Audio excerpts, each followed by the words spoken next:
এই মাসের ১৯ তারিখ থেকে পর্দা উঠতে যাচ্ছে মিনি বিশ্বকাপ খ্যাত আইসিসি চ্যাম্পিয়ন্স ট্রফির নবম আসরের।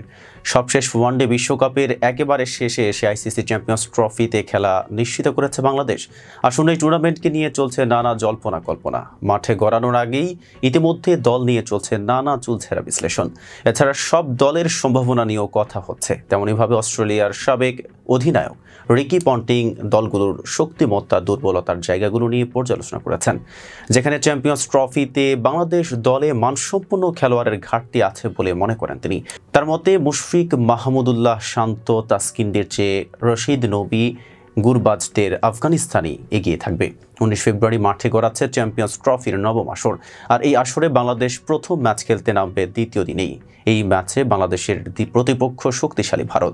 গ্রুপ পর্বে বাংলাদেশের বাকি দুই প্রতিপক্ষ নিউজিল্যান্ড এবং পাকিস্তান। ফলে সেমিফাইনালের রাস্তাটা বাংলাদেশের জন্য ভীষণ কঠিন।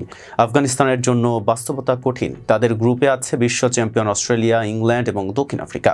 দলগুলোর শক্তিমত্তা এবং গুণগত মান বিবেচনায় নিয়ে অস্ট্রেলিয়ার সাবেক বিশ্বকাপ জয়ী অধিনায়ক রিকি পন্টিং মনে করেন বাংলাদেশ বাকি ৭ দলের চেয়ে বেশ পিছিয়ে পড়েছে। আইসিসিকে দেয়া এক সাক্ষাৎকারে এই অজয় কিংবদন্তি বলেন, যখন আপনি দলটিকে বাকি দলের সঙ্গে মিলিয়ে দেখেন, চ্যাম্পিয়ন্স ট্রফির বাকি দলগুলোর চেয়ে তাদের গুণগত মানে কিছুটা ঘাটতি আছে। তিনি আরও বলেন, সত্যি বলতে আমি মনে করি তারা ধুঁকতে যাচ্ছে। আমি মনে করি না তাদের সেই মান আছে। চ্যাম্পিয়ন্স ট্রফি কেন বাংলাদেশের জন্য কঠিন সংগ্রাম মুখর হতে যাচ্ছে তার ব্যাখ্যাও দিয়েছেন তিনি।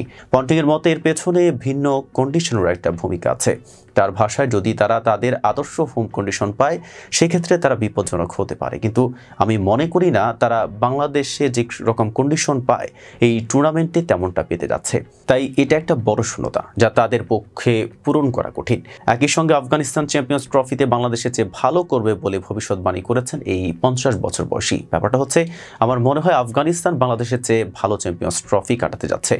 ৮ দলের টুর্নামেন্টটি আগামী ১৯ ফেব্রুয়ারি স্বাগতিক পাকিস্তান বনাম নিউজিল্যান্ড ম্যাচ দিয়ে মাঠে গড়াবে। ২০ ফেব্রুয়ারি দুবাইয়ে ভারতের বিপক্ষে প্রথম ম্যাচ খেলবে বাংলাদেশ। এরপর দিন করাচিতে দক্ষিণ আফ্রিকার বিপক্ষে ম্যাচ দিয়ে আসর শুরু করবে আফগানিস্তান। আবু হায়াত শুভের প্রতিবেদন এতক্ষণ সাথে ছিলাম মেহেদি হাসান। ফেজদা বিপলের সাথে থাকার জন্য ধন্যবাদ।